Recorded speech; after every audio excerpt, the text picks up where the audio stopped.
On parle d'immobilier depuis le début de l'émission, mais tu n'étais pas destinée à faire de l'immobilier au départ, parce que Virginie voulait être bruiteuse. Ah, ça, c'est une petite anecdote de lycée. J'ai fait un bac littéraire art-expression dramatique, n'est-ce pas ? Mon délire avec mes copines à l'époque, c'est que je reproduisais des bruits. Ça pouvait passer par le micro-ondes, par le rembobinage de la cassette dans le magnétoscope. Ça faisait barrer tout le monde, en fait. J'aime bien faire rire les gens. Donc non, je n'étais pas destinée à être bruiteuse. Je savais pas vraiment ce que je voulais faire au lycée, en fait. Je m'éclatais dans ce domaine parce que j'étais libre de pouvoir m'exprimer et de pouvoir être moi-même, en fait. Encore un besoin de liberté ? Toujours un besoin de liberté. J'ai toujours été comme ça depuis que je suis enfant. Et donc, on le disait tout à l'heure, tu as commencé l'IMO à 22 ans, par hasard, grâce à une annonce qui acceptait les débutants. Et tu as hésité et tu t'es dit, bon, on tente et on verra bien. Alors, j'ai pas hésité, en fait. T'as pas hésité ? Je travaille dans l'agroalimentaire. À l'époque, je travaillais donc comme chef de rayon dans l'agroalimentaire et j'étais aussi responsable commercial. J'étais déjà manager à 22 ans et clairement, c'était pas le moment. J'étais trop jeune pour ça. Et au bout d'un moment, quand on m'a demandé de devenir chef de rayon et de mettre des conserves dans des rayons,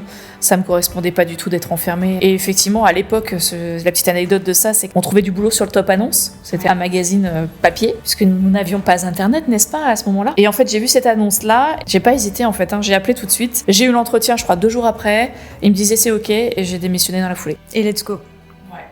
Et tu te rappelles de ta première vente ? Ouais, je me rappelle ma première vente. Je pense que tous les agents immobiliers se rappellent de leur première vente. C'est hyper marquant. C'était à Segonzac et c'était une maison qui était juste à côté du commerce Bar Tabac, dans lequel mon grand-père allait acheter son journal tous les matins. C'était une vente facile ? Pas du tout.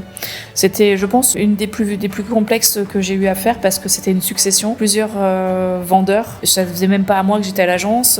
J'avais jamais fait de négociation de ma vie. C'était... Dans le grand bain direct. Dans le grand bain direct, sans bouée de sauvetage, quoi. Et j'ai appris à nager comme ça, mais j'ai toujours été autodidacte en fait. Dans tout ce que j'ai fait, j'ai pas fait de grandes études, je me suis arrêtée après mon bac parce que je ne savais pas ce que je voulais faire. La vie a fait que ça a mis ce métier-là sur ma route et je l'ai plus jamais quitté. Je me vois pas faire autre chose, ou alors une évolution du métier d'une manière différente, mais je pense que l'immobilier ne me quittera pas. Non.